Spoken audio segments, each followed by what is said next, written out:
when I hear people complaining that operatic stories are far-fetched and unbelievable. A student of mine, who saw Fidelio recently, observed that it was much too fancifully theatrical.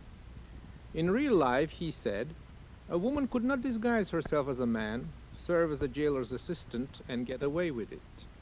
He was quite amazed when I told him that far from being fanciful and unlikely, the situation was taken from real life, and that the author wrote the play after witnessing the occurrence with his own eyes. It took place in the terror-ridden days of the French Revolution, when the courageous wife, who bore the high-sounding name of La Dame de Touraine, wore men's clothing and saved her unjustly accused husband from the guillotine. One does not have to go back to the days of the French Revolution, Mr. Goldovsky, to find similar adventures involving women dressed in men's clothes. Events such as those in Fidelio were by no means unusual in the last war.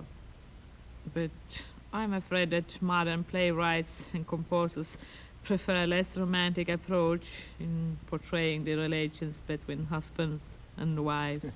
Yes, Miss Nilsson, it is difficult to imagine Tennessee Williams or Richard Strauss being interested in such a story, but it was ideally suited to Beethoven's taste.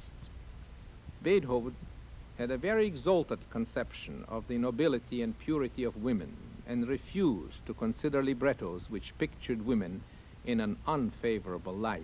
We have good proof of that.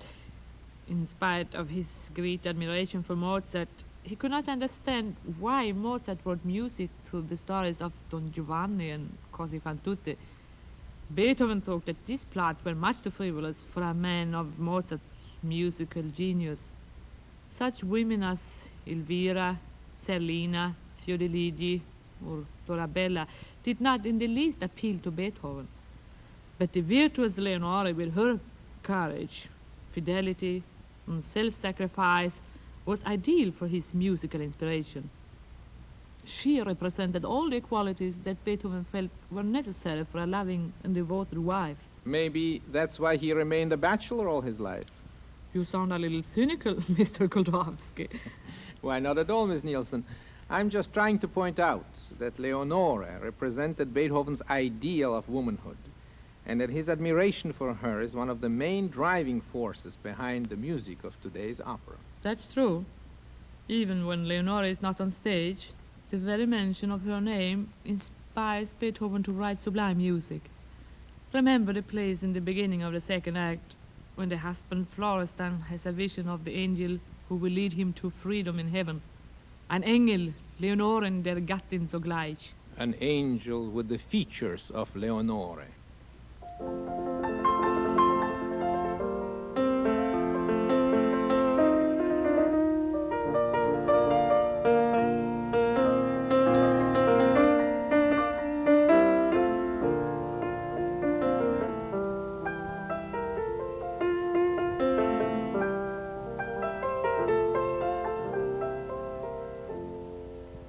Yes, this is Beethoven's vision of the ideal wife.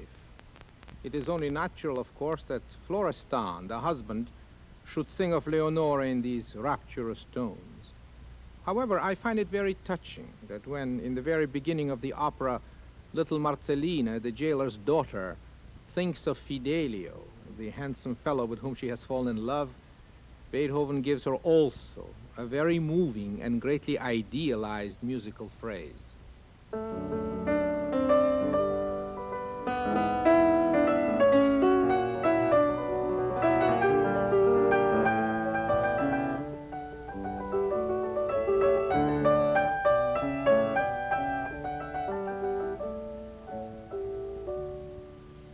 It seems to me that this very special admiration which Beethoven felt for Leonore helps to explain a scene in the first act, which many listeners have found a little difficult.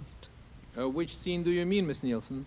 I mean the quartet, Mir ist so wunderbar, where the four characters on stage, Leonore, Marceline, Giacchino, and Rocco, stand still and sing one after the other the same musical phrase, which develops into one of the most beautiful ensembles in the opera. I have always felt that the real reason for this quartet is that Leonora has finally arrived in the prison yard, and Beethoven wanted her to express the danger of the situation. It's obvious that Marcelina has fallen in love with her, and that Leonora must be especially careful not to give away her true identity as a woman who is disguised as a man. I'm inclined to agree with you regarding this quartet, Miss Nilsson. The music is certainly dominated by Leonora's feelings of danger. What we remember most clearly is Leonora's sentence. How great the danger, how dim is hope.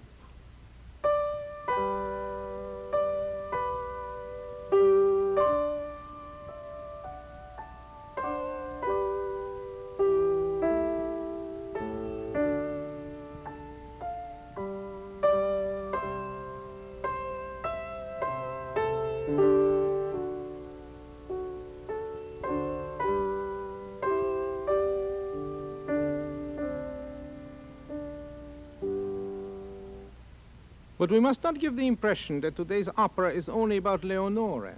There are two other themes expressed by Beethoven, themes that were as dear to the composer as his concept of conjugal love, namely his hatred of tyranny and his trust in providence and the eventual triumph of justice.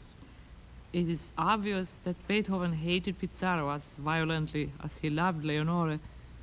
Was ever a character painted blacker than Pizarro is in his first act aria? Speaking of this aria, Miss Nilsson, whenever I hear Fidelio, I always look forward to the orchestral introduction of Pizarro's solo. I don't think that sheer wickedness has ever been expressed more vividly in music than in these opening measures. Pizarro has just decided to kill Florestan, whom he is holding prisoner. The villain feels a diabolical joy in the prospect of vengeance on his enemy. To portray Pizarro's murderous delight, Beethoven introduces the dissonance of the ninth, a high B-flat in the violins and oboes against a low A in the cellos and basses. The composer then proceeds to emphasize this dissonant chord.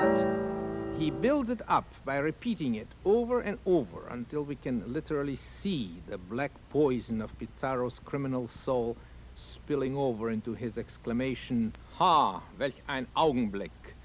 Oh, what a moment this is for me!"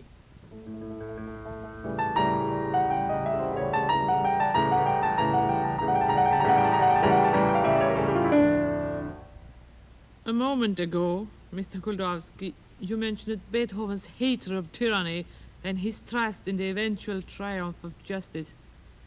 And it occurred to me how clearly these two ideas are expressed in the very beginning of Leonora's aria, Abscheulicher, wo eilst du hin? It is when Leonora looks in the direction where Pizarro has left the stage, and she sings about him. Fury and anger rage in your soul like the waves of the sea, she says. And then she adds, but I can see a rainbow of hope resting over the dark clouds. This shows wonderfully the feelings of both Beethoven and Leonore. It is also a marvelous tone painting of the waves of the sea, and particularly of the rainbow of hope, which reminds Leonore of former happiness.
Thank you, Miss Nilsson.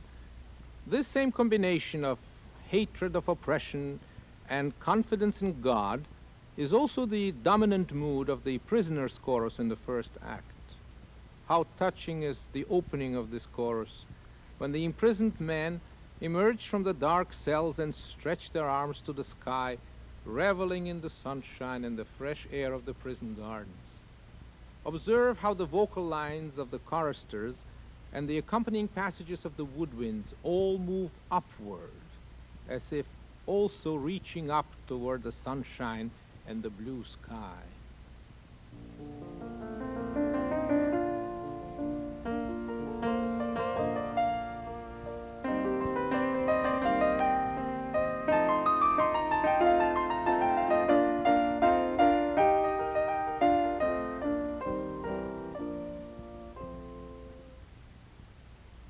Speaking of the darkness of the underground prison cells and the sunshine of the prison gardens, Miss Nilsson, has it occurred to you what a strange contrast of moods is found in today's opera? How it shifts from light to darkness and then back again to full sunlight? It certainly begins in the most innocent manner. A person who does not know the opera would never guess, after hearing the first two musical numbers with the gay lovers' quarrel, that evil plays such a big part. Yes, the opening duet does indeed sound like the most innocent Singspiel or comic opera.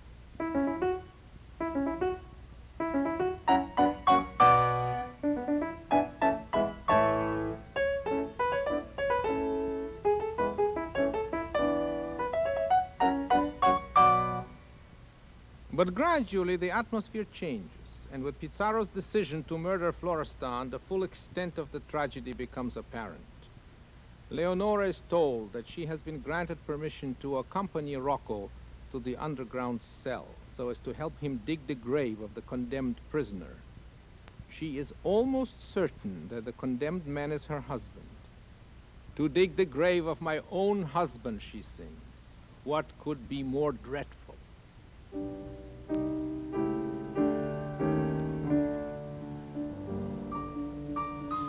Vielleicht das Grab des Gatten graben, was kann fürchterlicher sein? Was kann fürchterlicher sein?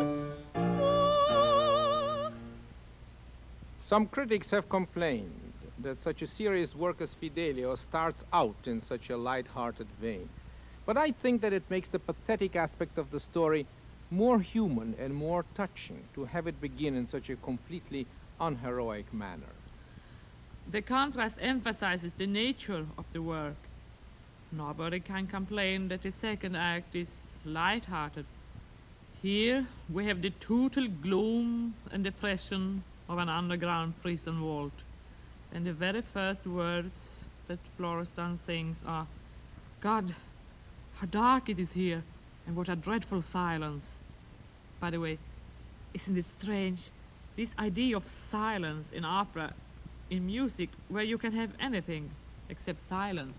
Yes, Miss Nilsson, but Beethoven finds a way to illustrate this dreadful silence in the orchestra.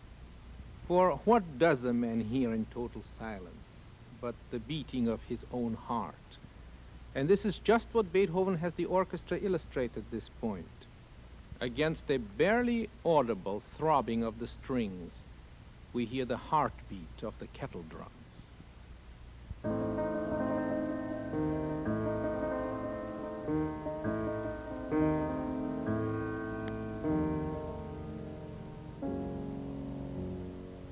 It is an extraordinary effect.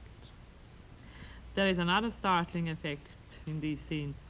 When Leonora and Rocco came down the steps into the vault, their spoken conversation is accompanied by orchestral interludes. This, for some reason, produces a very strange, almost ghostly impression. It does indeed, Miss Nilsson. Throughout the rest of the opera, we have either singing with orchestral accompaniment or ordinary spoken dialogue without music. At this point, however, the orchestra plays, but the singers do not sing. they speak. It is as if they did not dare to sing, and this produces about the same effect as whispering does in the spoken drama. The Germans have a special term for such speaking with orchestral accompaniment. They call it melodrama, and in Beethoven's day it was a rather popular style of writing, so that entire compositions were written as such melodrama recitations with orchestral accompaniments. These orchestral interludes, by the way, not only help to establish the mood of the scene, but they often tell us things that we otherwise would not know. For example, when Leonora and Rocco enter the vault, Florestan lies quite motionless. For a moment, they even think he might be dead. But then he stirs, and they realize that he is merely sleeping. But the orchestra tells us that he is dreaming, and dreaming of Leonore. For here the oboe plays the same melody which Florestan sang when he had the vision of Leonore as an angel. There he is. He seems quite motionless. Perhaps he's dead. Do you think so?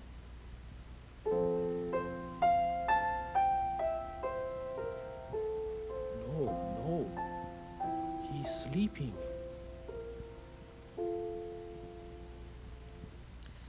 For a long time, Leonora cannot see Florestan's face, and so she is not sure whether the prisoner really is her husband.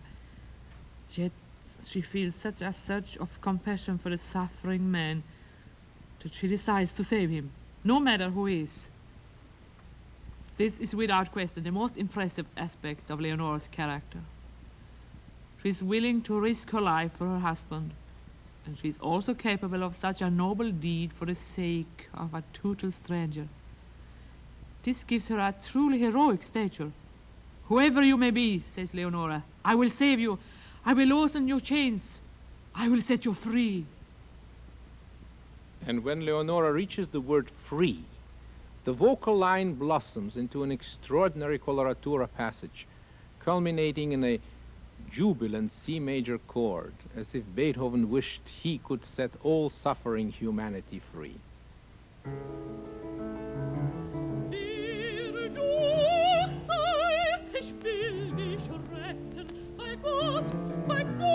Du sollst kein Opfer sein, gewiss,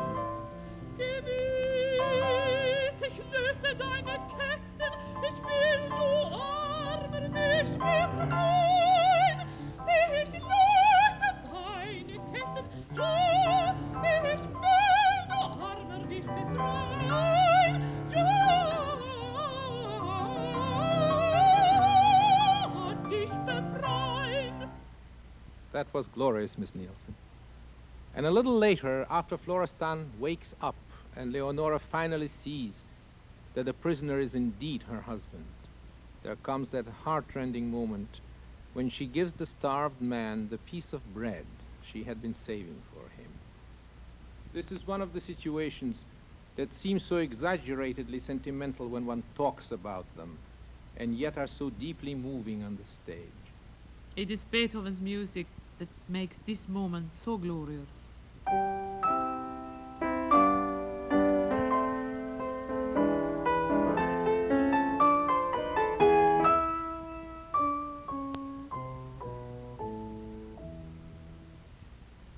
Human suffering always set Beethoven's imagination on fire, but so did joy, such as the nameless joy, the namenlose Freude, when the danger is gone and Leonora and Florestan fall into each other's arms.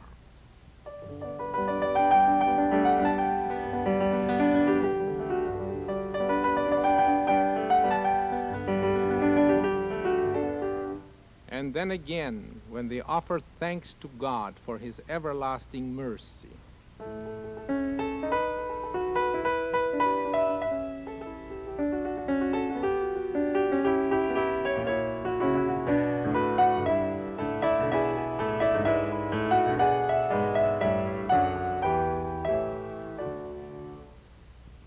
Yes, human suffering and joy were the twin sources of Beethoven's musical inspiration.